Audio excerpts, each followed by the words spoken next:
Mesdames et messieurs, bonsoir et bienvenue aux 20h sur Cam News 24 et IFM 103 depuis Garoua. Séminaire sur les financements. Depuis le 26 février, Douala accueille un séminaire de 3 jours sur la thématique maîtriser les financements structurés pour le développement des infrastructures dans la CEMAC du Cameroun. Patronné par le ministère des Finances et organisé par le cabinet GM Finance, ce dernier forme des cadres financiers pour naviguer dans ce domaine complexe. Journée internationale de la femme. Pour la 40e édition, les activités ont été lancées le 26 février 2025 dans le littoral en présence de Gisèle Ecor, déléguée régionale de la promotion de la femme. Les détails dans ce journal. Voilà, mesdames et messieurs, pour les titres. Depuis le 26 février, Douala accueille un séminaire de 3 jours sur le thème « Maîtriser les financements structurés pour le développement des infrastructures dans les pays de la CEMAC du Cameroun ».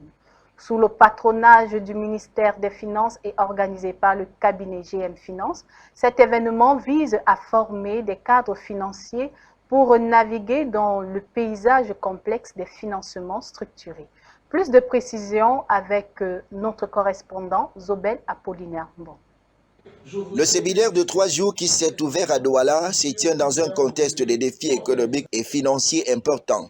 La zone CEMAC connaît actuellement un déficit budgétaire avec un ratio de dette publique PIB qui a atteint les 53,8% en 2023 et devrait s'établir à 57,2% en 2024. Le Cameroun, en tant que locomotive économique de la zone CEMAC, doit maîtriser les financements structurés pour atteindre les objectifs fixés dans sa stratégie nationale de développement 2030, la SND 30.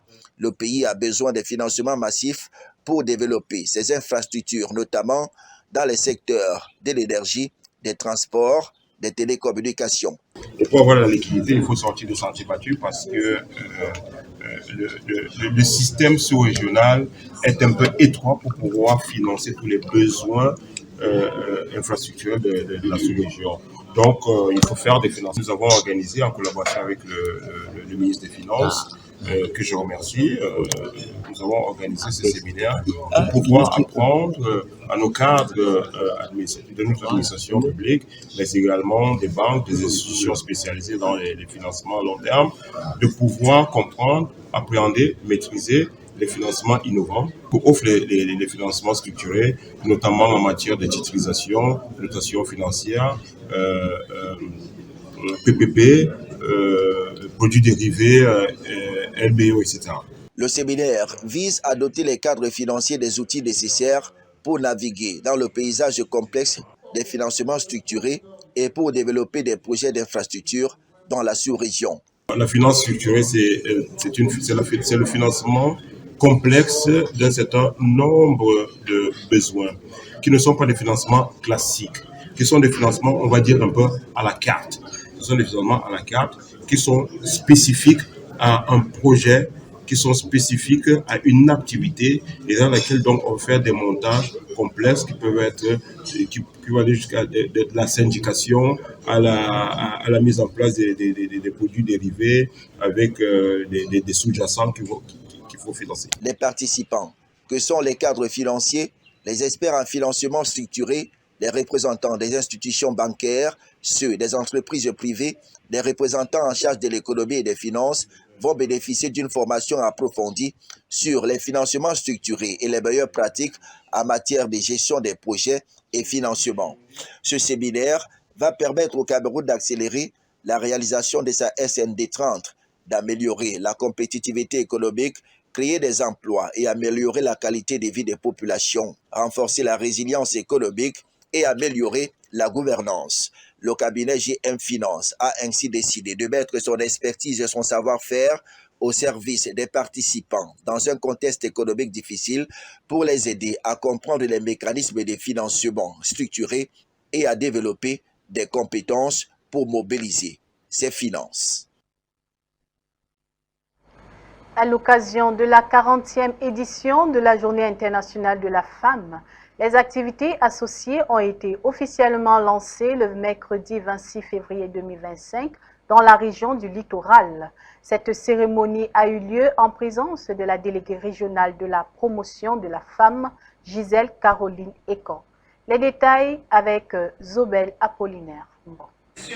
Le thème de la 40e édition de la Journée internationale de la femme au Cameroun est « Pour toutes les femmes et filles, droit, égalité et autonomisation ».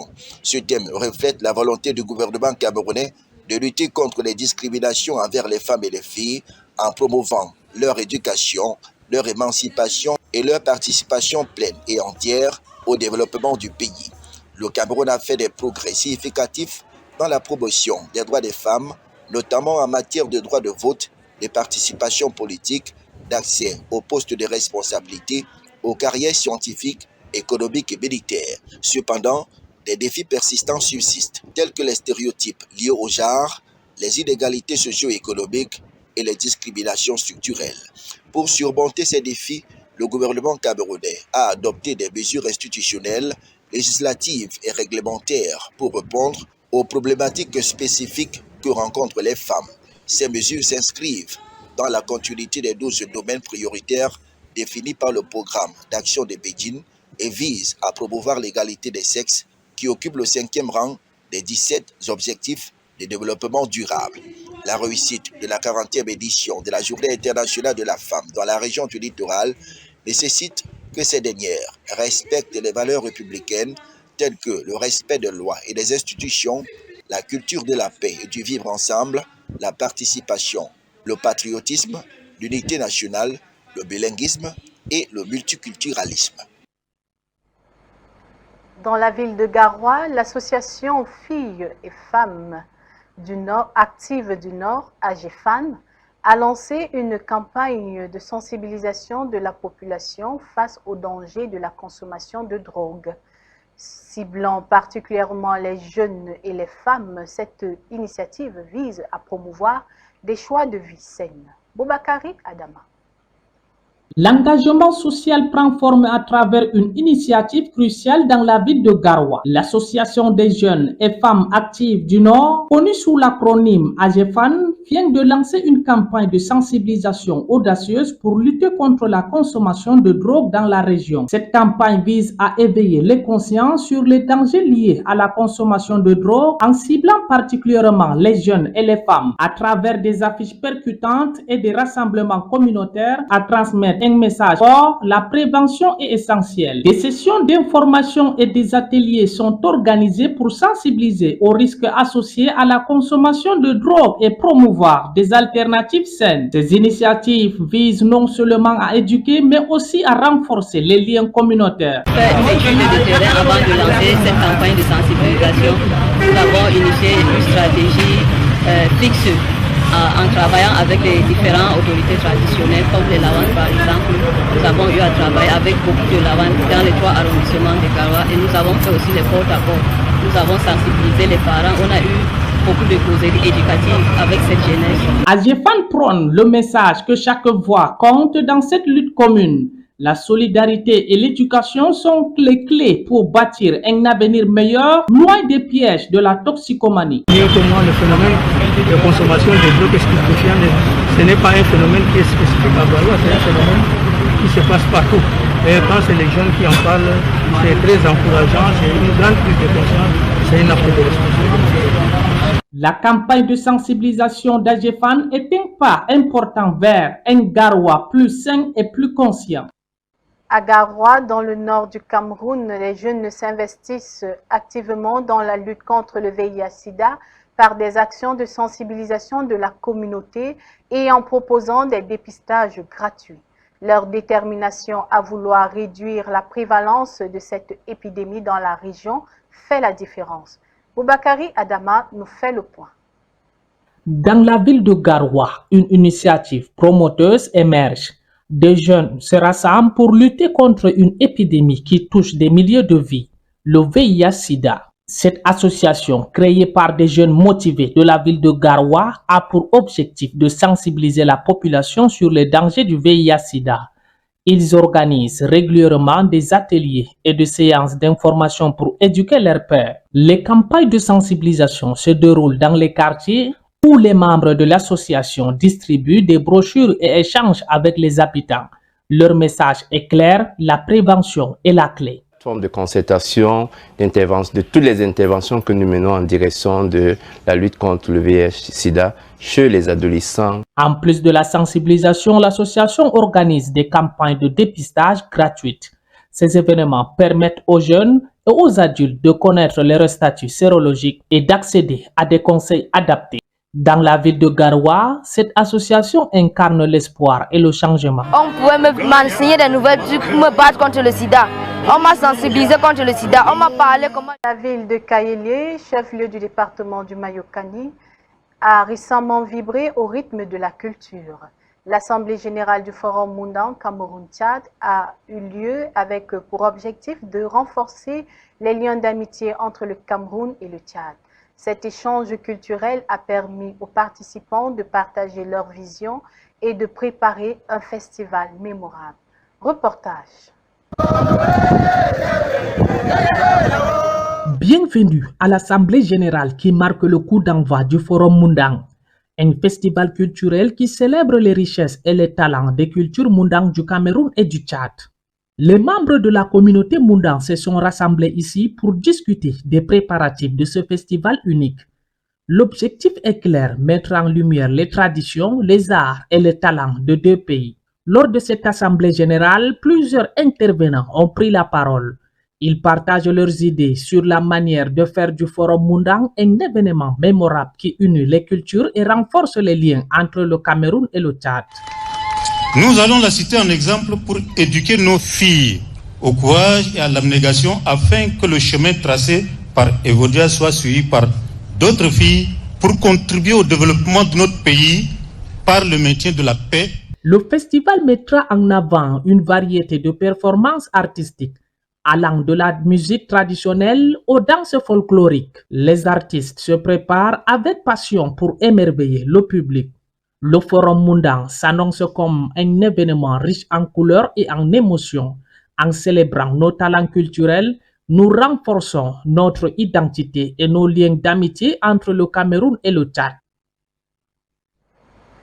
Le projet R1400 transforme les communes de Koza et Mogodé en alliant reboisement et santé.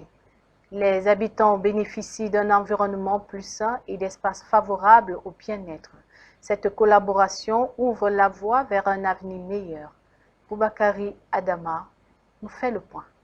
Bienvenue à l'extrême nord du Cameroun où le projet R1400 s'associe aux communes de Koza et communes de Mogodé pour favoriser un climat viable et durable. Grâce à R1400, des sites stratégiques, notamment autour des centres de santé, ont été reboisés. Ces espaces verts jouent un rôle crucial dans la vie quotidienne des habitants, offrant non seulement une meilleure qualité de l'air, mais aussi un cadre de vie agréable. Le chef centre de santé intégré de Revasrakouti, là où nous sommes actuellement.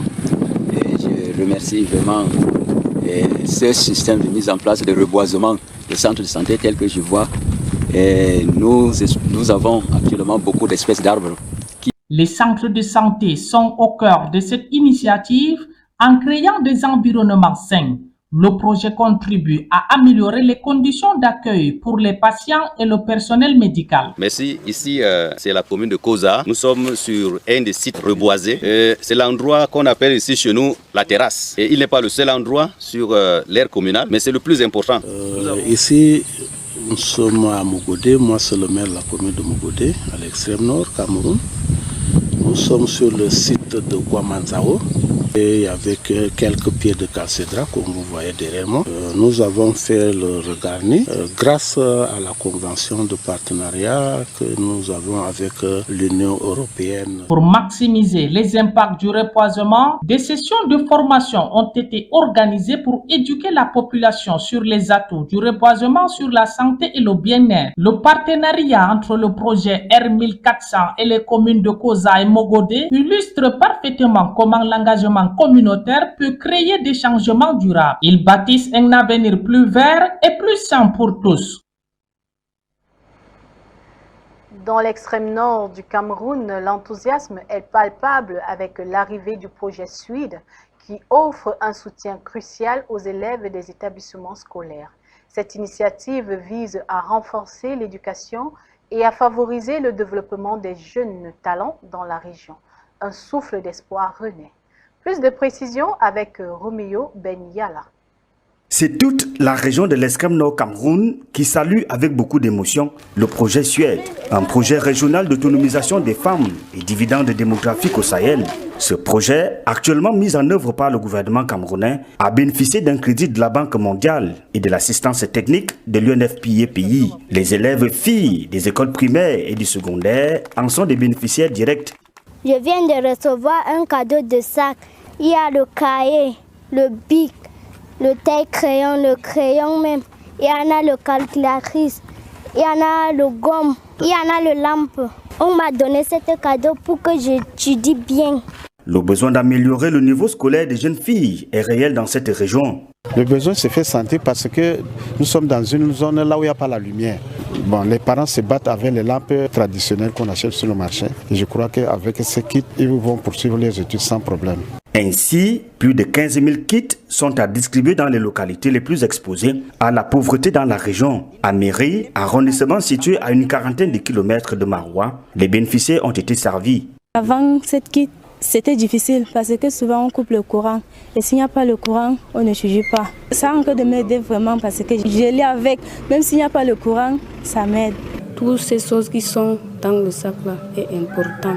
Par exemple, je n'avais pas tous les cahiers, mais maintenant là, j'ai complété alors les cahiers. Mes cahiers étaient insuffisants. Les chefs d'établissement ne cachent non plus leur joie. Tous soutiennent d'ailleurs une distribution plus inclusive. Il n'y a pas beaucoup à améliorer, mais sauf que bon, certains enfants ont cru que maintenant on encourage la médiocrité. Tout l'ensemble peut éventuellement aussi être aidé comme proposition. Il ne faut pas laisser les excellents élèves en marge. Le projet Suède est une action qui se veut pérenne parce que le besoin est pressant.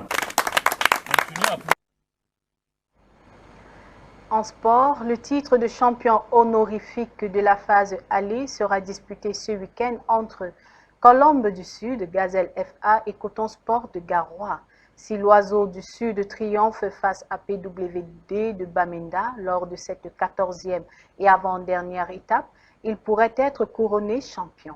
En revanche, une défaite de Colombe relancerait la compétition pour ces deux poursuivants dans la course au titre. Aline Dida et Michel Ateba nous éclairent sur les enjeux de cette journée. Colombe du Djaï Lobo, 30 points, leader du championnat, a une grosse chance de creuser l'écart ce dimanche contre le dernier du championnat PWD de Bamenda. Une victoire ferait du club du Sud champion de la phase aller avec 33 points. Ces dauphins que sont Gazelle FA et Coton Sport de Garoua 27 points ne pourraient plus recoller les morceaux même en cas de victoire à la 15e et dernière journée le 9 mars prochain à Garoua. Les cotonculteurs affrontent lors de cette dernière étape PWD de Bamenda et les Sky Blues reçoivent Fauve Azur de Yaoundé, entraîné par un digne fils du Nord, Gabriel Haman, ex-entraîneur de Coton Sport de Garoua. Au finish, le titre honorifique se joue ce week-end à la 14e journée. En cas de faux pas de l'Oiseau du Sud, cela pourrait profiter aux deux représentants du Nord qui jouent leur dernière journée à domicile. Le scénario 3 prétendants, un titre honorifique se dessine au haut du tableau. Colombe, Gazelle de Garoua et Coton Sport de Garoua en maître d'orchestre.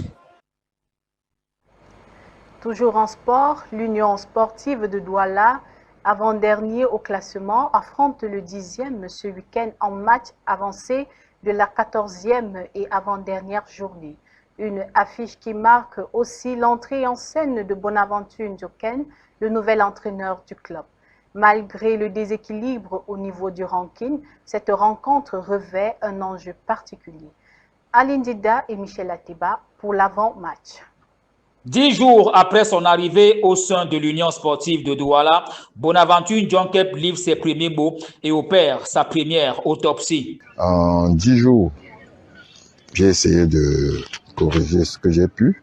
Et je crois que samedi, on va commencer à voir mes marques dans le jeu de l'Union de Douala. La réception de Bamboutos de Bouddha, 10e au classement avec 16 points ce samedi, est aussi placée sous le signe des retrouvailles. D'un côté, Bonaventure Ndjonkep, alias Teacher, et de l'autre côté, son ancien adjoint Anissem Bagafoué, ancien entraîneur de l'Union sportive de Douala, alias le Germano. Pour le nouvel entraîneur de Nassara Gamakai, c'est un match capital pour tout le monde dans la mesure où nous courons derrière des points, que ce soit Bamboutos, que ce soit Union, n'importe quelle équipe court derrière des points, donc tous les matchs sont capitaux. Avant-dernier au classement avec 11 points, Bonaventure Ndjonkep est conscient que cette position ne plaît pas aux passionnés supporters de l'Union sportive de Douala. Ce sont des gens que je connais très bien pour avoir séjourné dans l'Union à plusieurs reprises. J'ai commencé par jouer ici, après j'ai entraîné à plusieurs reprises l'Union. Ils aiment bien leur équipe. Ce samedi au stade de Bonamoussadi, grosse affiche d'abord sur le terrain, ensuite dans les gradins, entre les millions de supporters de l'Union sportive de Douala et le milliard des Manga Boys.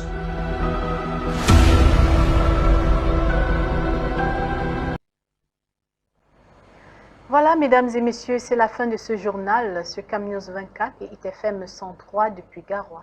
Merci de nous avoir suivis et passez une agréable fin de soirée. Au revoir.